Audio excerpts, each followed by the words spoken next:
Last week, do you know that, well, you did. You were there. The reaction to your Zoom conference call where you were asked about defenses figuring out your offense and you said 1 of 5 or whatever, the reaction was awesome. It was like, Aaron Rodgers is in a bad mood. Aaron Rodgers is moody. This is what happens when Aaron Rodgers loses games. He's moody and all this. Like, it was everywhere. It was awesome to watch, by the way. Just like, as not you, it probably sucked for you to hear all this shit, but you've been hearing this for your entire life, so that's, you're probably used to it. But for me, just watching this thing kind of catapult, because I knew I was going to get to ask you about it. When you sit there and you say something like that and you watch the world react to it, what are your immediate thoughts? Just immediate thoughts while watching. I didn't see a lot of the reactions, to be honest, Pat. I really didn't. You missed it. They were good. And Tom Fanning, you know, who's works PR with the Packers, didn't alert me to a lot of stuff going on. I will address, you know, last Wednesday. I think it was one of the poorest set of questions that I've received all year. Okay. You know, those people got a job to do. We were 4-1, and I think I've been really good on those. And I try and be as thoughtful as possible and give them answers that you know, that answer the question and maybe give them some insight.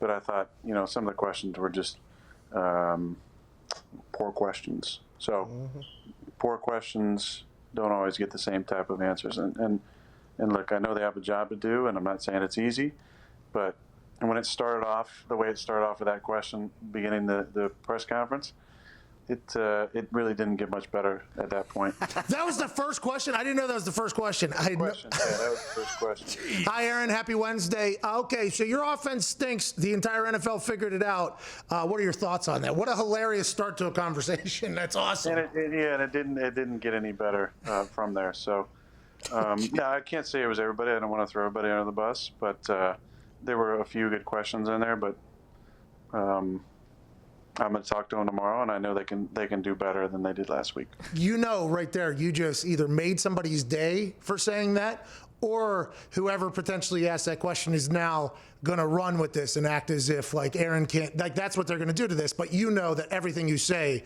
is going to cause a firestorm anyways. Well, look, I mean, I don't think they should be sensitive about it. It's Mark Danos. I've known Mark for years, and I've been on his radio show and worked with him for a long time. And I think Mark does a really good job. I don't think it was a great question, but hey, you know, you're not going to be perfect every single week. I'm sure, you know, maybe there'll be some sensitivity. I'm guessing he'll probably ask a little better question this week. But I have nothing against Mark at all. I just didn't think it was a great question. I respect it. Well, maybe to them it was. Maybe that's what they want. They wanted a strong reaction from you. I didn't give them a strong reaction. I just told them that 1 out of 5 teams have figured us out. So. And then what was the next question? What was the next question? Because I enjoy interviews. Like, I enjoy them a lot. I enjoy how conversations go. Like, I think it's a very captivating thing. Whenever you start with that shot, okay, that's just a pow. All right, here we go. We're leading off with this thing. You automatically, I assume, like, oh, it's going to be one of these days. What was another follow-up question that was just, like, in your eyes, like, why are we framing the question in the way that we just did? There was a lot. There was some similar ones to that where, you know, just you know, to me, it was questions that didn't have even give you the opportunity to give a thoughtful answer. And I looked over at Tom a couple times during it. And I wasn't trying to be rude, but I couldn't believe what these people were asking.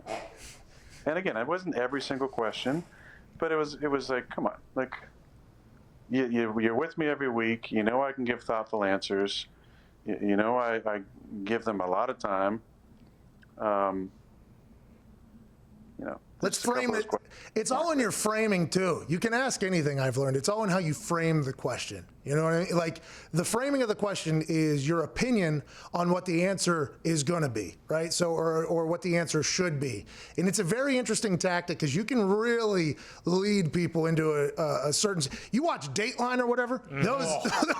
Those investigators that are asking the questions, they just walk the person right through every fucked up thing that they did. They just walk them right through it. It's the same thing whenever you talk about a conversation. I'm excited to hear how it goes tomorrow, Chipper Aaron Rodgers. You know what I mean? Like, I can't wait to hear how it goes over there, man. Well, let's just wait and see if they, if Bob Demosky tries to, project onto me that I'm in a bad mood again. By the way, is that not the most irritating thing ever? Are you okay?